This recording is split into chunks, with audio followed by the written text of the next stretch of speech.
Hello, today I'm going to show you how to tear down and rebuild a 2005 STI 6B DCCD. When my car was on the dyno, my tuner informed me the front wheels were not getting up to speed like he expected. I was also experiencing binding on slow turns after some prolonged freeway driving.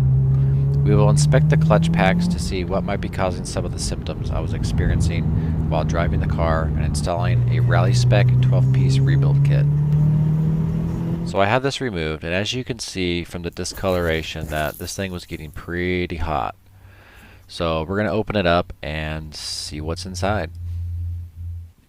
So we have it on the table with the plug side down, and the first thing we're going to want to do is we're going to want to remove this large snap ring that's holding this whole assembly together.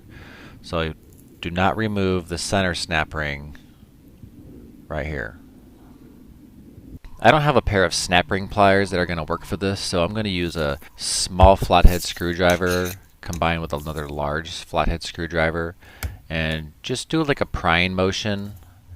Make space with using the small one for the large one, and then just I'll kind of work my way around until the snap ring pops out.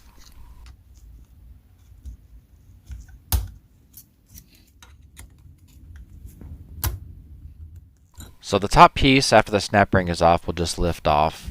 There'll be a washer and a stack of clutch plates. This is the main clutch pack for a DCCD. What you need to do now is just remove each one. Here I'm using that same screwdriver. Here I'm just going to go ahead and disassemble it piece by piece, trying to keep them in the same order. There should be a total of 13. The top one gets reused if you're doing a main clutch pack rebuild. The other 12 are the ones that are going to be replaced. If you notice the orientation of the inner larger plates that have the slot rectangle shape, they all line up, which we will get into more when we put this back together. You'll notice some of the coloring on here in a second once all of these are removed.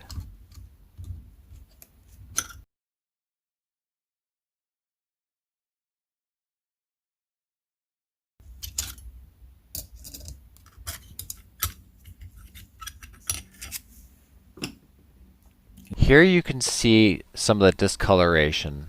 You can see kind of a purple color, a little bit of blue. This is from high heat. It is some of the same coloring that we saw on the outside of the DCCD case itself. As you can see, there's a huge difference between the new and the old. The groove patterns and lack of discoloration are all different.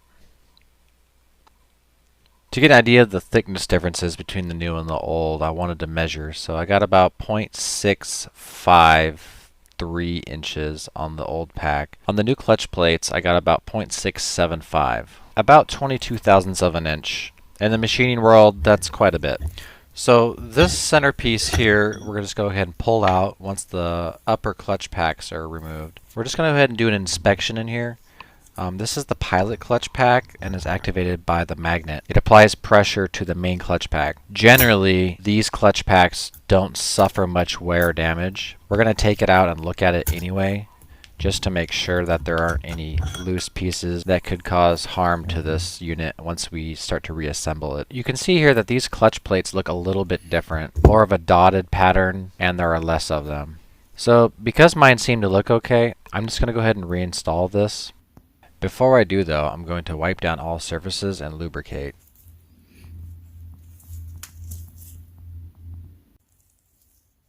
The pilot clutch was a little bit harder to get back into place. It does take some wiggling around to get that last piece in that the ball bearings rest on. So just take your time, don't try to bend anything, don't force anything. When placing the plates in the grooves, make sure to stagger the slotted holes so that oil can pass through.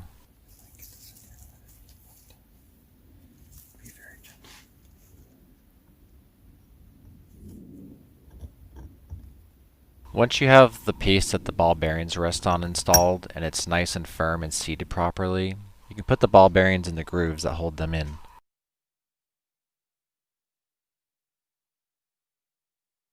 Next up is going to be the large washer.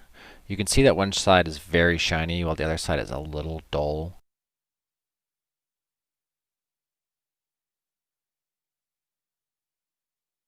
Now all we need to do, now that the lower half is assembled, is install the middle piece with the planetary gears. Just give it a little jiggle and it should drop down. As you can see when you rotate the inner assembly, it wants to shift up because it's riding on the groove where the bearings are resting, which in turn places pressure and force on the upper clutch pack. You'll notice this gear has wear marks. It's not perfectly centered. The thicker wear marks should go down inside the assembly. But once we get the bottom half reassembled, now it's time to install the pieces that we are actually replacing. Go ahead and make sure you start with the outer ring piece first. If you notice here, the grooves are offset a little bit on the inner part that attaches to the gear. The inner ones have a rectangle cutout, which they all need to line up. I don't think it matters which side that they end up on, but if they're not lining up correctly, just flip them 180.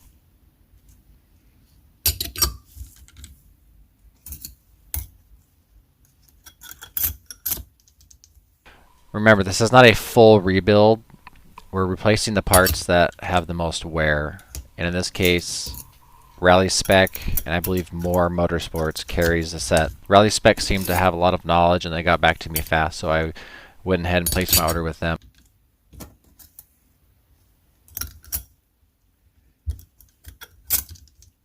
As we reassemble this, you can see that there are the outer and inner clutch plates. There's 12 total.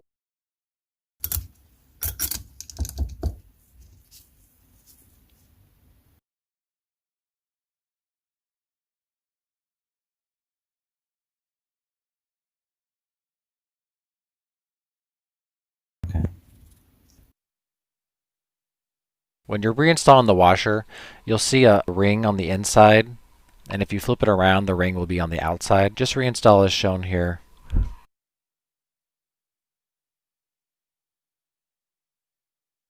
The last retaining piece goes in, and I'm going to go ahead and lubricate and clean it and attach it to the housing plate at the top. It should stick with just a little bit of oil.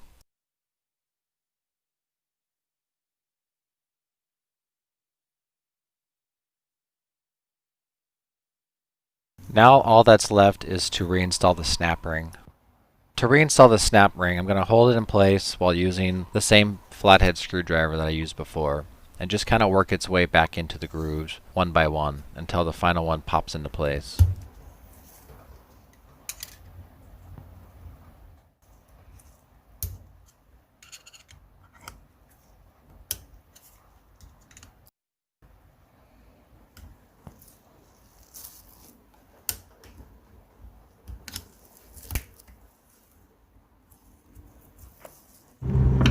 Well, looks like we're all done. I gotta say, when I first found out my center diff was going out, I was not too happy.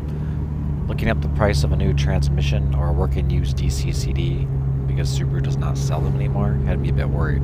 I hope you found this helpful. This is my first video in a series I am doing, so please let me know what you think in the comments.